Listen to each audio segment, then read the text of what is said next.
Assalamualaikum warahmatullahi wabarakatuh. Hi everyone. Today we're going to talk about how taboo words and swearing are translated, using Shameless as a case study. We all know how much cursing goes on in that show, but how does it change when it's translated into Indonesian? Let's find out. But before we start, let me introduce the member of our team. That is Laila Geby F, Gisela Ananda G, which is me, and Fadilla Dehan R. But before we start our presentation material for today, let me show you two of the professors that we used their theories for analyzing our project today. The left one is Dr. Lucia Molina, and the right one is Dr. J.C. Catford.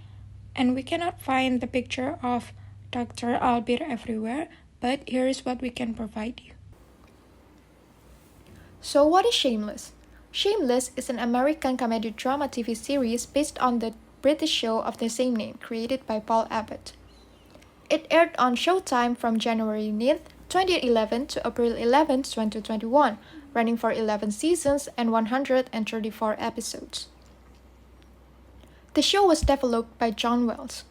The series explores themes of poverty, addiction, mental health, dysfunctional families, and survival in a darkly comedic way.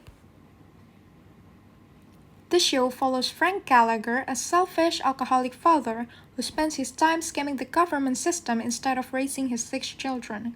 His eldest daughter, Fiona, takes on the role of a parent, struggling to keep the family together while dealing with her own problems. The series explores the realities of working-class life in Chicago's South Side, tackling issues like unemployment, gentrification, and systemic inequality. We picked this topic because swearing is a huge part of everyday speech, especially in shows like Shameless. But when it gets translated, it's often lost its meaning or impact. Have you ever watched a show and felt like the subtitles didn't match the intensity of what was being said? Have you ever wondered why certain words just disappear? That's exactly what we're going to analyze today, how swearing is translated and why it's often censored. So, what is taboo and what is swearing? Taboo words or expressions that are considered inappropriate, offensive, or culturally sensitive in a specific society. These words are often avoided due to religious, social, or moral reasons. Meanwhile, swearing is also called profanity, cursing, or expletives. It's the use of offensive or strong language to express emotions like anger, frustration, or even excitement. But remember, not all swear words are taboo and not all taboo words are swear words. Hello everyone, my name is Fadilla Dehan. I will continue the explanation after Gisela, and after that will be continued by Laila Geby. First, let's talk about Catford's shift theory. According to John C. Catford, translation is not just about replacing words, but also about shifting linguistic structures to fit the target language. Catford identifies several types of shift that occur in translation. Level shift happens when there is a change between grammar and lexis. For example, an explicit grammatical structure in English may be translated into a single lexical item in Indonesian. Category shift refers to changes that occur within linguistic categories, which include structure shift, where the word order changes due to syntactic differences. Unit shift, which involve change in the unit of translation, such as a word being translated into a phrase. An intra-system shift, where grammatical categories are altered but remain within the same system, like change in number or tense. This shift allows translator to maintain the essence of the original dialogue while adapting it to a new linguistic and cultural context. In the case of Shameless, translators might use unit shift when converting a short expletive into a longer phrase that conveys the same emotional impact in Indonesian. Now that we have explored the structural shift from Catford's theory, let's move on to a more detail and look at the actual techniques that translators use to deal with challenging words, especially swearing and taboo expressions. This brings us to Molina and Alpir's translation techniques, which offer various practical strategies to preserve meaning while adapting taboo words and swearing to the target audience. One commonly used technique is omission, where offensive words are removed entirely to fit cultural norms and broadcasting standards. Generalization occurs when a specific term is translated into a broader, more natural term that conveys the general meaning without being offensive. Linguistic compression is another technique where a longer phrase is shortened while maintaining its core message, often used to make translation sound more natural. Adaptation is used when there is no direct equivalent in the target language, so the translator substitutes a culturally relevant expression that conveys a similar effect. Other techniques like compensation allow for meaning lost in one part of the text to be introduced elsewhere, ensuring that the tone and intensity remain intact. Translators must carefully choose which technique to use depending on the context, audience, and platform. Now, let's take a closer look at some specific examples from the series and see how these translation techniques were actually used in the subtitles. For the phrase, "Are you kidding me?" the Indonesian subtitle simply becomes "Seriusan?" In this case, we can see the technique of omission being used. The offensive word is completely removed, but the intended tone of disbelief remains intact. Next, for "shut the up" is translated as "diam," showing the use of linguistic compression. The translator chose to condense the expression while still keeping the direct command, though with less intensity. Then we have "this is bullshit," which becomes "ini tidak masuk akal," a clear example of generalization where the offensive and emotional words are toned down and turned into a neutral statement.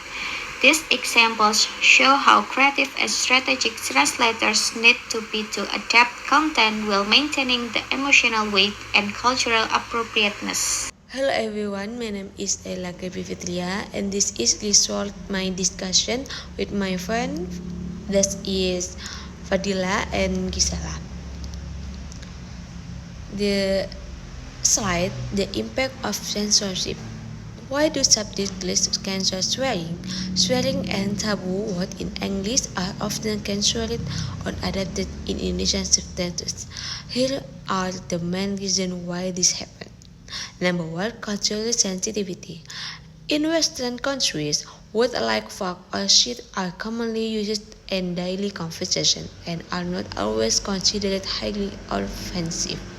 In Indonesian culture, swearing is less common in formal or daily interaction. Indonesian swear words tend to be more offensive than their English counterparts. And number two, audience differences. Western audience more accustomed to swearing in media. Indonesia audience more sensitive to profanity. Two translators tend to reduce harshness subtitles. And number three, regulation or censorship. Streaming platforms like Netflix, Disney Plus, and Indonesian national TV enforce strict rules about language in subtitles.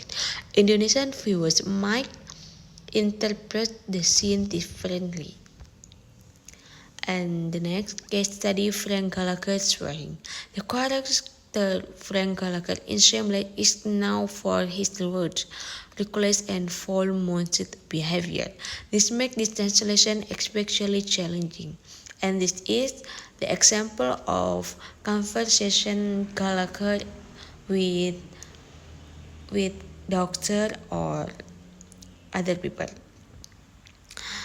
Number one, in English, you useless fucking piece of shit. Indonesian subtitle, kamu benar-benar tidak berguna. In translation technique, omission plus generalization, and shift type, structure shift, and analysis of the translation. Most intense of fact are omission because they sound too hard in indirect translation. Translator focus more on meaning rather than word for word translation. Sentence structure seems to sound more natural in Indonesian. And as we can see, most swear words just disappear. And the next discussion question. Should subtitle keep swearing or censor it? In option 1, keep swearing to maintain authenticity. Option 2, censor of or soften swear words to make them more appreciated for Indonesian audiences. And number 2, if you were untranslated, how would you translate fuck you? Persetan denganmu. Direct translation, very aggressive. Pergi sana, softer but loses emotional impact. Bodo amat can be used in casual context. Does censorship around the authenticity of films or series? Some people think censorship makes film less authentic. Others think censorship is necessary to maintain language ethic in Indonesian. And the next,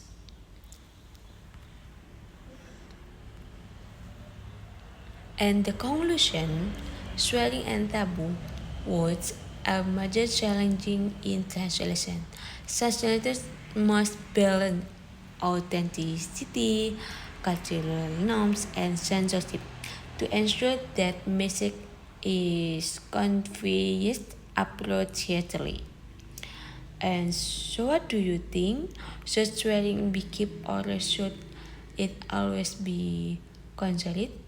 Thank you for listening. Bye bye.